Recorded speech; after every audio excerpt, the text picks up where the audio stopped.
మధ్యప్రదేశ్ రాజ్‌గఢ్‌లో ఘోర ప్రమాదం చోటు చేసుకుంది. సో, ఇప్పుడు మనకి వర్షాలు పడుతూ ఉన్నాయి. తెలంగాణలో గాని, ఆంధ్రప్రదేశ్‌లో గాని ఇంకా చాలా అనేక ఇతర ప్రాంతాల్లో వర్షాలు పడుతూ ఉన్నాయి. సో, ఈ వర్షాలు పడేటప్పుడు వెహికల్స్‌లో వెళ్ళేవాళ్ళు మెయిన్‌గాను.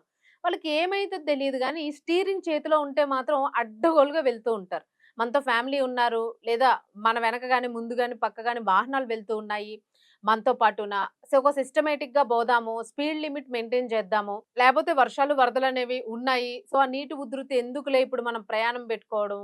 మనం వెళ్ళకుండా ఉంటే బెటరు. ఇన్ కేస్ ఒకవేళ ప్రయాణం చేస్తున్న సమయంలోనే వర్షం, వరదలు ఉధృతి ఉంది అని చెప్పినప్పుడు, మాట వినకుండా పర్వాలేదు నా డ్రైవింగ్ మామూలుగా ఉండదు మస్తుంటది. అసలు నీటిలో అయినా సరే నేను స్టీమర్ లెక్క దూసుకుపోతానని అంటూ కూడా డ్రైవింగ్ చేసి ప్రమాదాలు కొని తెచ్చేవాళ్ళు చాలా మందే ఉంటారు. ఈ వర్షాకాలంలో మనం వింటూ ఉంటాము. ఈవెన్ బస్సెస్ లాంటివే నీటిలో కొట్టుకుపోతూ ఉంటాయి. రోడ్లవి విరిగిపోయి, హైవేలు గూడా కట్టలు తెగిపోయి పోతూ ఉంటాయి. బట్ అలాంటప్పుడు ప్రమాదం ఉందని తెలిసి గూడా మీరు దానికి ఎదురీదుతూ వెళ్ళాలి అని సాహసం జేస్తే ఇలాగే జరిగిద్ది. ఒక డ్రైవరు కార్‌లోని దాదాపు 11 మంది ప్రయాణం జేస్తూ ఉన్నారు. వెళ్తున్నారు ఎక్కడికో వాళ్ళొక ట్రిప్‌కో లేకపోతే అకేషన్‌కో వెళ్ళేటప్పుడు వర్షం పడుతోంది. ముందు ముందుకి ఇంకా నీటి ఉధృతి ఎక్కువగా ఉంది అని మనకిప్పుడు జనరల్‌గానే గూగుల్‌లోనే లొకేట్ చేసేస్తది. నీటి ఉధృతి ఎక్కువ ఎక్కడుంది, వర్షాలు ఏ రేంజ్‌లో పడుతున్నాయి, పిడుగులు పడుతూ ఉన్నాయి. ఈరోజు కూడా తెలంగాణ రాష్ట్రంలో పిడుగులతో కూడుకున్న వర్షం పడతదని ఉంది.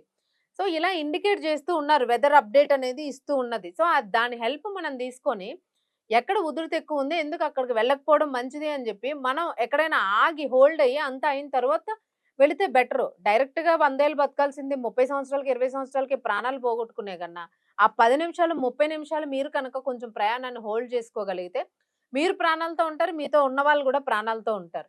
సో, మొత్తానికి ఇలాంటి స్టంట్ డ్రైవింగ్ జేసి ఈ డ్రైవరు కార్‌ని వరదల్లోకి ముంచేశాడు. పర్వాలేదంటూ డ్రైవింగ్ చేసుకొనెళ్ళి, ఈ 11 మందితో ఉన్న కారుతోని దూసుకుపోవడం వలన ఆల్‌మోస్ట్ 9 మంది చనిపోయారు వరదలో మునిగిపోయి నీరు.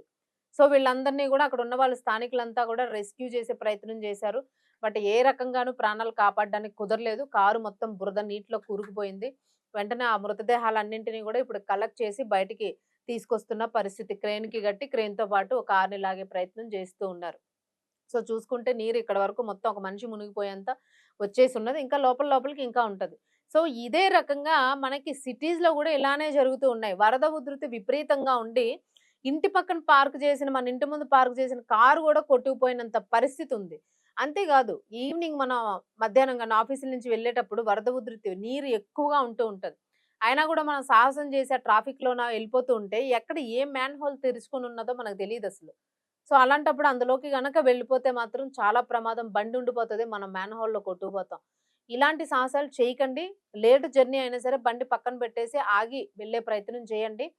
ఎవరో ఎళ్తున్నారు గదా! అని వాళ్ళ వెనకాతల మనం గూడా చాలా మంది లేడీస్‌ని గూడా చూస్తూ ఉంటాము. ఎవరో ఒక ఒక వెహికల్ ఎళ్తుందంటే, ఆ! పర్లేదు ఆ వెనకే ఎళ్ళిపోవచ్చని ప్ర సాహసాలు చేస్తూ ఉంటారు. సో, ఆ వాళ్ళకున్న కేపబిలిటీ మనకు ఉండకపోవచ్చు ఆ టైంలోనే. ఐ మీన్ లేడీస్‌కి. సో, అందుకని వాటర్‌లో జర్నీ చేసేటప్పుడు మీరు వరదలు, వర్షాల్లో జర్నీ చేసేటప్పుడు కాసేపు ఆగి వెయిట్ చేసి వెళ్ళండి. లేట్ అయినా పర్వాలేదు. అండ్ కరెంట్ పోల్స్‌ని ముఖ్యంగాను టచ్ చేయొద్దు. రోడ్లు దాటినప్పుడు గాని, వాటర్‌ని దాటేటప్పుడు గాని అక్కడ ఏదైనా పోల్ ఉంటే టక్‌మని దాన్ని టచ్ చేస్తారు. అలాగే వైర్లు తెగిపడి కిందకుంటాయి. సో, అలాంటివన్నీ గూడా చూసుకొని అప్రమత్తంగా ఈ వర్షాకాలంలో జర్నీలు చేయండి. అలాగే సాహసాలు చేయకండి. దూర ప్రాంతాలకి ప్రయాణాలు పెట్టుకోకండి. వర్షాలు, వరదలు ఉధృతి ఉంది అన్న ప్రాంతానికి అసలు వెళ్ళకండి. అలాంటి టైంలో గూడా తెగించి వెళ్తూ ఉంటారు. ఇలా బలైపోతూ ఉంటారు. సో, ఇప్పుడు 9 మంది ప్రాణాలు ఎవరు తీసుకొస్తారసలు? సో, ఇలాంటి ప్రమాదాలు కోర్ చేసుకునేవి ఇవన్నీ గూడాను. ఇలాంటి విపత్తులొస్తాయని చెప్పినా గూడా కావాలని ఎదురు దూసుకెళ్తూ ఉంటారు. సో, ఇలాంటివన్నీ మానేసేయండి. వర్షాకాలంలో అందరూ గూడా అప్రమత్తంగా ఉండాలి అనేది మనవి. అలాగే గవర్నమెంట్ గూడా హెచ్చరికలు జారీ చేస్తుంటది. అవి గూడా పాటించండి. యెల్లో అలర్ట్, రెడ్ అలర్ట్ ఇవి ఇచ్చేటప్పుడు అలర్ట్ ఉన్న టైంలోన కాస్త అప్రమత్తంగా ఉండండి.